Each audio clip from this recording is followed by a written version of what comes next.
Bienvenidos. El día de hoy vamos a hablar sobre la teoría de la evolución y la vida. Vamos a iniciar la clase partiendo con una pregunta.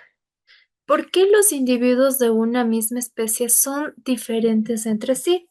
En la actualidad nosotros podemos observar que individuos que pertenecen a la misma especie, pero por un cierto cambio en el lugar donde viven, la alimentación, ya tienden a ser diferentes físicamente. Ejemplo, los elefantes.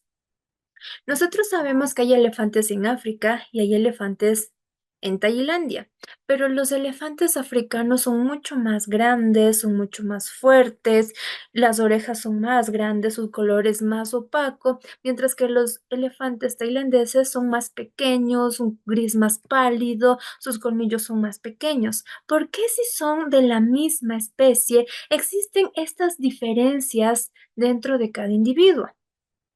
Esta respuesta se la puede responder a través de las teorías de la evolución. Vamos a iniciar hablando sobre dos teorías. Nosotros sabemos que hace mucho tiempo atrás no existía la misma ciencia que hay ahora. Por lo tanto, lo que nosotros sabemos ahora es algo que se fue investigando durante mucho tiempo. Hace años atrás se consideraba que no existía la evolución. Por lo tanto, habían teorías que manifestaban o trataban de darnos una explicación de cómo aparecen los organismos sin tomar en cuenta el término evolución. Las dos teorías más viejas que existen es la del fijismo y la del catastrofismo. La teoría del fijismo es similar a la teoría del creacionismo. En esta nos dicen que todos los organismos vivos, animales, plantas, todo, aparecieron en un mismo momento, al mismo instante. Todos convivieron en un lugar idéntico. Nos quiere decir que la gallina, el tiranosaurio rex, un mamut, un elefante, el humano, los lobos, los dientes de sable, todos convivimos en algún momento de la historia al mismo instante en un mismo lugar. Pero nos dice que por algún evento natural del ecosistema, algunas especies se extinguen y es el resto fósil que nosotros conocemos, mas no que de una especie que se extingue por cambios para poder sobrevivir, evolucionan, se modifican en nuevas especies. Nos dice que, ejemplo, los fósiles de Velociraptor que existe fueron individuos que existieron al mismo tiempo que un cóndor, que una gallina. Nos dice que es imposible que de un dinosaurio hayamos obtenido un ave, que los dos organismos aparecieron igualitos y por alguna razón el Velociraptor se muere, se extingue, pero las aves se mantienen con vida. Como esta teoría tenía ciertos espacios en blanco que no nos daba una explicación, viene otra que es la del catastrofismo. Esta teoría es como un apoyo del fijismo, en donde ella lo que aumenta, añade a lo que ya se sabía en esa época, es que estas especies que desaparecen lo hacen por algunas unos eventos catastróficos que se dieron en la naturaleza, por inundaciones, superterremotos, erupciones volcánicas, por el movimiento de placas tectónicas. Eso es a lo que se refiere el catastrofismo. Que el Velociraptor estaba en un lugar. Acá teníamos unas avecitas y por alguna extraña razón acá, donde vivían los velociraptors, se dio la explosión de un supervolcán. Entonces, ese evento catastrófico ambiental produce que estos animales que están cerca de ese lugar se extingan y mueran, pero los animales que están lejos de ese lugar sobrevivan y se mantengan, sigan con vida y aumentando las especies hasta llegar a nuestra actualidad. Las dos nos dicen que no existe una evolución, que jamás puede ser que de un pequeño roedor pasamos a un primate y de un primate a un humano, que eso es imposible. Pero antes la gente estudiaba mucho y entonces cuando salía algo, ellos lo investigaban, lo analizaban y si había un pequeño espacio ahí que no les quedaba muy claro, continuaban investigando. Quienes aparecen y nos dicen, oigan, creo que sí existe evolución y no es tan lógico que todos convivimos al mismo tiempo en un mismo espacio y que por alguna razón extraña se haya dado un fenómeno ambiental solo en un lugar y en otro no, y nos hablan sobre cambios, adaptaciones que se dan en las especies. Son dos personajes, el señor Jean-Baptiste Lamarck y Charles Darwin. Ellos dos son los que más nos hablan sobre evolución, son los que integran el término evolución dentro de la ciencia. Comenzamos con Lamarck. Lamarck es un señor que se interesó mucho en las jirafas. Él comenzó a observar diferentes fósiles y, y él llegó a la conclusión de que todos estos fósiles que él observaba pertenecían a una misma especie, pero la característica era que el cuello iba creciendo. Entonces Lamarck nos dice o nos explica la evolución de esta forma, que antes las jirafas tenían un cuello corto porque las hojas de los árboles se encontraban en la parte inferior. Cuando se terminó las hojas de la parte inferior, nos quedaban las de la mitad. Las jirafas, al no alcanzar, tuvieron que estirar su cuello y comenzó a ir aumentando, como lo puede usted observar en el video. Lamarck nos habla sobre la evolución en relación al uso que le demos a los órganos. Nos dice que si cambio el uso de un órgano, este se evoluciona, se modifica o se atrofia. Ejemplo, los humanos, las muelas del juicio. Antes, cuando éramos cavernícolas, solían nuestra especie comer la carne cruda porque no había cocinas, no había comida procesada, tenían que salir, cazaban, ingresaban a las cuevas y consumían la carne la mayoría de veces crudas. Entonces la carne cruda es muchísimo más fuerte, muchísimo más dura que un pollito cocinado. Por lo tanto, necesitaban más muelas para poder producir más fuerza, más presión al masticar y destrozar los alimentos. De ahí es que los antiguos cavernícolas tenían todas las muelas del juicio. Ahora, en nuestra actualidad, si usted ingresa a internet o se va y comienza a investigarlo, podrá descubrir que hay personas que ya nacen sin las muelas del juicio. Esto es porque las muelas ya no las utilizamos, ya no son indispensables como lo era cuando nuestra especie fue cavernícola. Ahora nosotros tenemos comida blanda y comida procesada, hay la comida que usted solamente le pone un poco de agua caliente, espera y eso ya está cocinado.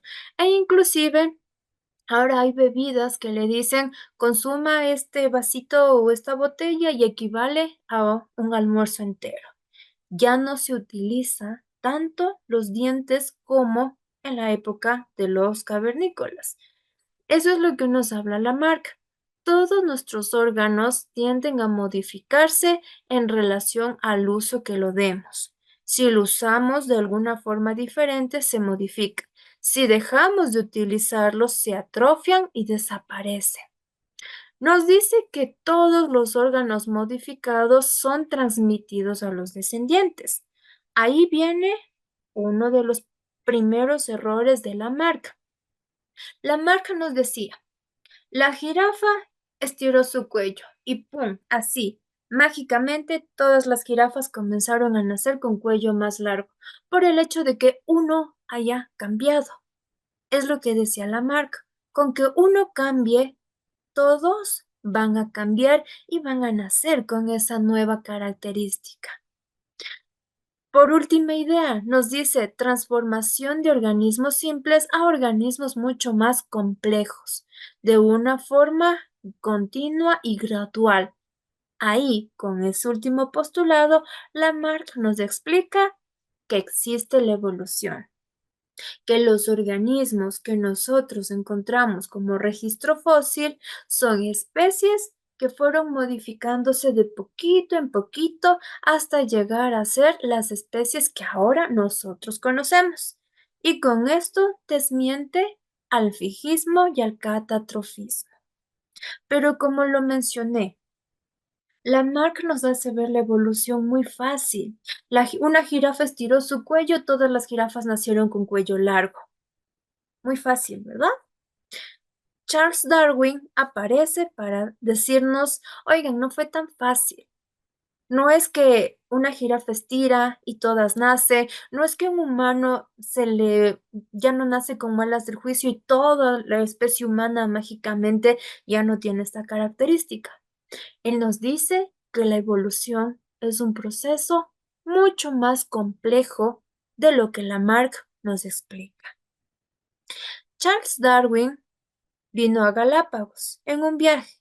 Asumo que la mayoría hemos escuchado esa historia. Vino a un viaje, estuvo interesado en la flora, en la fauna, pero lo que más le llamó la atención fue el pico de los pinzones, que él comenzó a darse cuenta que dependiendo de la isla a la cual él iba, esa especie pinzón tenía un pico diferente. ¿Qué es lo que usted puede observar en la imagen? Sigue siendo especie pinzón, pero sus picos ya son diferentes. A lo cual Charles Darwin nos menciona que la evolución es mucho más compleja de lo que Lamarck explica y nos da tres ideas bases. Nos dice que los individuos varían dentro de una misma población, que no es como lo mencionó Lamarck. Una jirafa estira su cuello, todas tienen cuello largo. Nos dice que no. Puede haber una jirafa con cuello largo, una jirafa con cuello corto y puede haber jirafas con cuellos medianos. Puede haber diferentes características dentro de una misma población. Puede haber mariposas blancas, negras, rojas, diferentes características dentro de una misma población, que no es con que cambie un individuo, cambió todos los individuos de la población, cambió ese individuo, no más, solo ese. Nos dice como segunda idea, algunos caracteres son heredados a los descendientes. Esto es clave. Algunos, no todos. El hecho de que la jirafa haya estirado su cuello no garantiza que los descendientes de esa jirafa van a nacer con cuello largo, porque genéticamente está el carácter de cuello corto. Entonces, Charles Darwin nos dice que esto es como un bingo. No sé si usted alguna vez ha jugado bingo. Se ponen todas las pelotitas en una cajita y eso se va girando. Y va saliendo las pelotitas al azar. Lo mismo pasa con los genes. Una jirafa pudo estirar su cuello, pero ese no es el único gen que tiene. Tiene muchos otros genes. Entonces, cuando una jirafa va a dar a luz a un nuevo individuo, genéticamente es como un bingo. Comienzan al azar a salir toda la información genética que tiene. Y puede que ese carácter de cuello largo no se exprese. Así que vamos a ir recalcando y corrigiendo a la marca. No es que porque la jirafa estiró por obligación, toda la descendencia va a nacer con cuello largo. Charles Darwin nos dice que no es así, que hay ocasiones en las cuales un individuo cambia, pero el hijo de ese individuo no hereda ese carácter nuevo. Por lo tanto, no podemos hablar de una evolución ahí. Y por último, nos habla sobre que algunos individuos logran sobrevivir. A esto se lo conoce como selección natural, que no depende tanto de un cambio. Regresemos a las jirafas. Las jirafas estiraron su cuello y por estirar ya todas van a sobrevivir. Charles Darwin nos explica que no siempre un cambio puede ser bueno, que depende también del ecosistema en el cual se da dicho cambio. Digamos, en África, los camellos se modifican y ahora tienen un pelaje muy exuberante, como una llama. Es una evolución, cambiaron, pero en el ecosistema en el que ellos habitan es un ecosistema muy caliente, arena, sol. Entonces, al ponerse lana encima, va a aumentar la temperatura corporal. Ese es un cambio evolutivo, pero esa adaptación no les va a permitir sobrevivir en ese ecosistema. Entonces, Charles Darwin nos explica la selección natural. No siempre cambiar significa que va a sobrevivir. Solo algunos individuos lograrán sobrevivir y transmitir esa información, porque como nos lo dice en la segunda idea, el hecho de que un individuo cambie no significa que por obligación su descendencia va a adquirir ese cambio. Ejemplo, los humanos con las muelas del juicio. Hay pocas personas que nacen sin muelas del juicio.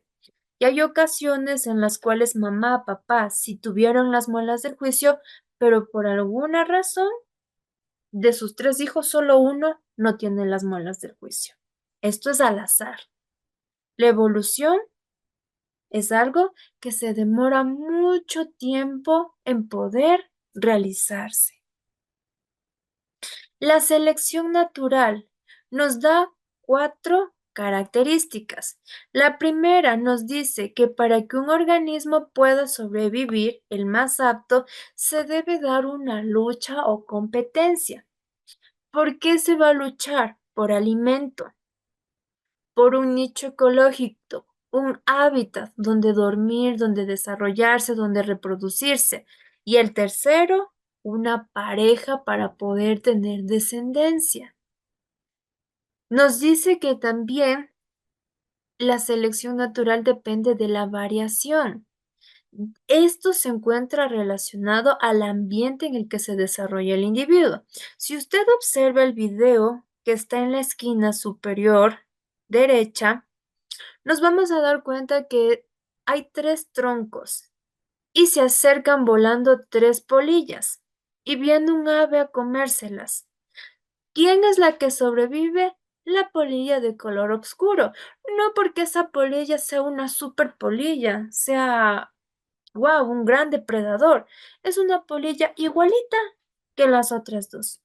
¿Cuál es la diferencia? El color.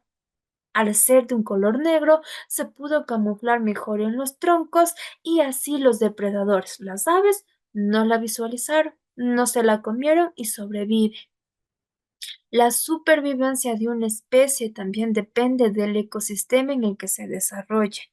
No siempre selección natural, no siempre sobrevive el más fuerte.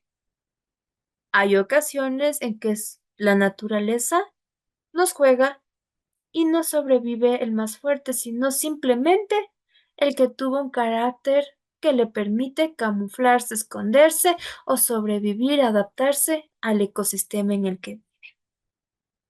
Siguiente característica de la selección natural, adaptación. Cualquier característica que permita a un organismo sobrevivir y lograr reproducirse nos ayuda a la selección natural. Recuerde que el éxito de una evolución es la reproducción y que en esta reproducción los individuos nuevos nazcan con el carácter modificado. No nos sirve de nada que un individuo de una población cambie. Necesitamos que ese carácter forme parte del código genético de esa especie para poder hablar de una evolución. Y por último nos dice que todos estos elementos nos dan como resultado la supervivencia del más apto, que sabemos ahora que el más apto no significa que es el más fuerte. Puede ser el organismo más débil, simplemente el ecosistema en el que él habita le permite desarrollarse, camuflarse y poder sobrevivir. Como tarea, en el cuaderno de biología, usted va a reescribir las siguientes preguntas y las va a responder. ¿Qué aprendí sobre evolución de las especies? ¿Qué pasaría si no existiera evolución en los seres vivos? Además de eso, en la plataforma se les va a colocar el enlace para que usted pueda leer el artículo sobre una tribu que es considerado como una de las adaptaciones evolutivas en las especies humanas, debido a que ellos tienen la característica de que pueden permanecer más tiempo bajo el agua sin tener esa sensación de ahogo. Usted va a leer ese artículo y va a explicar si es bueno, es mala esa evolución para la especie humana y por qué lo es. El video de la clase del día de hoy termina hasta aquí y espero que haya aprendido algo sobre las teorías de la evolución de las especies.